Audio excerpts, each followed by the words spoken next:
Tak ada manusia yang hidup tanpa masalah.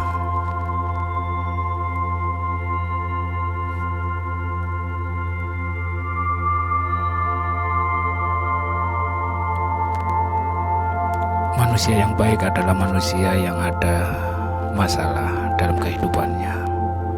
Tidak ada manusia yang hidup tanpa masalah. Masalah mendorong manusia menjadi lebih kreatif dan terbangun rasa ingin keluar dari masalahnya.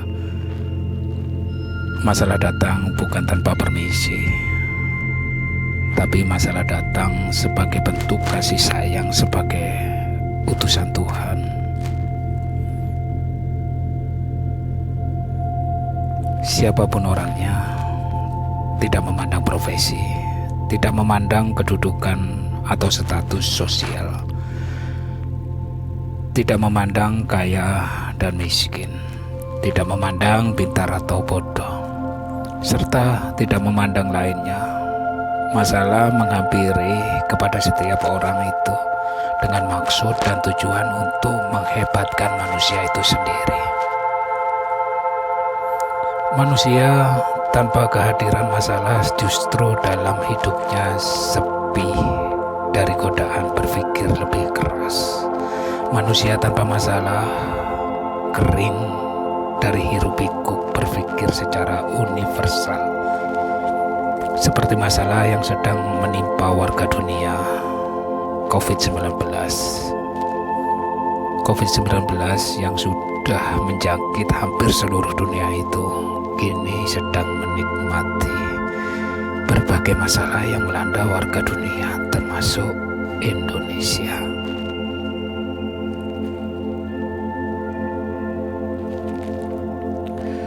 Lihat saja dalam beberapa manusia yang lebih kreatif, jadi lebih mampu berpikir dengan jernih melihat peluang ekonomi, peluang dakwah dan pendidikan, dengan tidak mengecilkan korban perjatuhan yang sudah menimpa warga dunia dan tim medis serta tenaga sosial lainnya sebagai garda terdepan dalam menangani virus ini.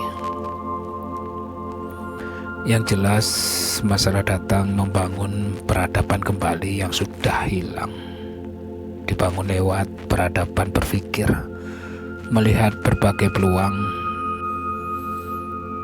Keluhan tidak datang hanya dari kalangan ekonomi bawah, termasuk kalangan ekonomi menengah atas pun merasakan hal yang sama.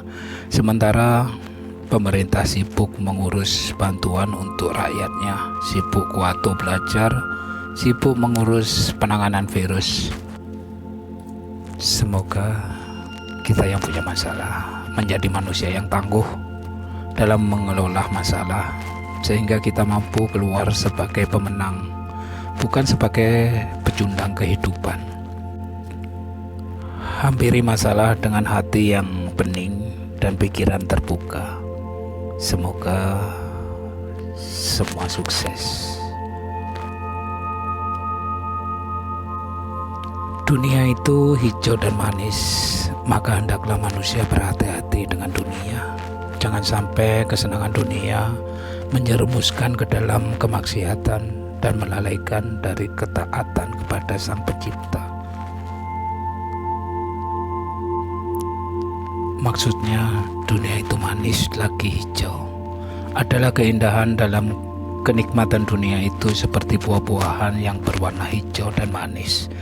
Karena jiwa manusia berusaha untuk mendapatkannya, atau maksudnya adalah dunia itu seperti sirna.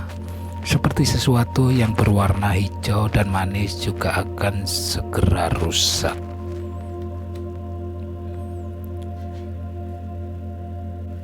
Oleh karena itu, jangan sampai kita terpedaya dengan dunia yang melupakan akhirat. Karena seadanya manusia hidup puluhan tahun di dunia ini dengan berbagai kenikmatan yang dinikmati. Sesungguhnya semua itu kecil dibandingkan kenikmatan di akhirat. Dunia sangat sedikit dibandingkan akhirat.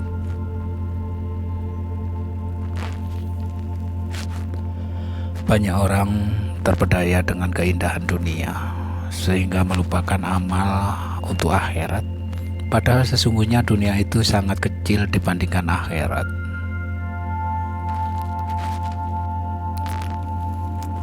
Dunia yang begitu rendah di sisi Allah Subhanahu wa Ta'ala, dan yang ada setelahnya adalah akhirat. Di akhirat ada dua pilihan, tidak ada yang ketiga: siksa yang pedih atau ampunan dari ridha Allah.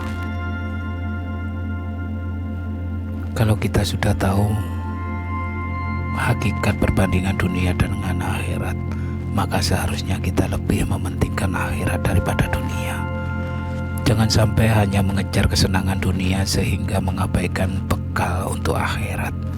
Jangan sampai dengan alasan sibuk kerja, sibuk urusan keluarga dan anak-anak, kemudian kita melalaikan kewajiban kita kepada